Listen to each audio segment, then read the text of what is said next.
မလေးခါလိုက်တာတင်ကြည့်အောင်လို့ blue bridge လောက်ခါမှာတင်အောင်မထိပဲနဲ့ခါနာနေနေဆိုလို့ရှိရင်ဒီဗီဒီယိုလေးကိုအဆုံးထိလိုက်ကြည့်ပေးပထမဆုံး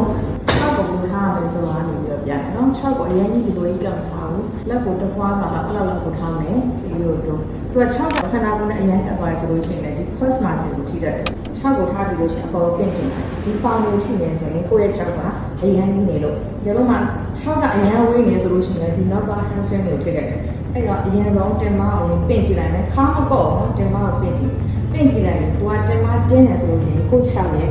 အကျယ်ကကွတ်တိနောက်တစ်ခုကကျတော့တင်မကိုအပေါ်ပင့်တင်လိုက်တဲ့အချိန်မှာဒီလိုအလေးကအပေါ်လိမ့်လာတဲ့ဖြစ်တာ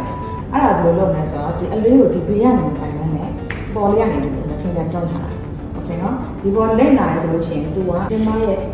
အပေါ်မှာမရှိတော့အလေးဝိတ်ကိုသူခံစားရတော့အားကြောင့်လို့အလေးဝိတ်ကလေးကအမြဲတမ်းဒီညားလေးမှာပဲရှိဖို့လိုတယ်အဲ့တော့လက်လေးနဲ့ဒီလိုလေးတွန်းထားတယ်အဲ့ပြီးတော့လို့ရှိရင်ရှင်းပွားလေးနဲ့ပို့တယ်ပူထားမယ်ပူထားပြီးတော့အပေါ်ပင့်တယ်တင်မကိုတင်းနေအောင်ဒီပင့်တယ်နဲ့အပေါ်မှာခဏလေးပို့ထားပေါင်လေးကိုဒူးလေးကိုအပေါ်ရောက်လို့ရှိရင်ကားလိုက်ပြီးတော့မှပြန်စီပြီးတော့ပြန်ချဟုတ်ပြီနော် blue bridge ဆိုတဲ့အခါဒီလိုကြီးမြင်းမြန်းကြီးလို့ရှိရင်ဘယ်လိုမှမထီအပေါ်ဒီလိုခါအရန်ကော့မိတော့ပဲထီမပင့်တယ်နော်တင်ပါလို့တင်းပြီးဆိုရင်အဲ့ဒီမှာခဏပို့ထားဒူးလေးနဲ့ထားအောင်ကားပြီးတော့မှပြန်ပြီးတော့အပေါ်ပြန်ချပြန်တင်မယ်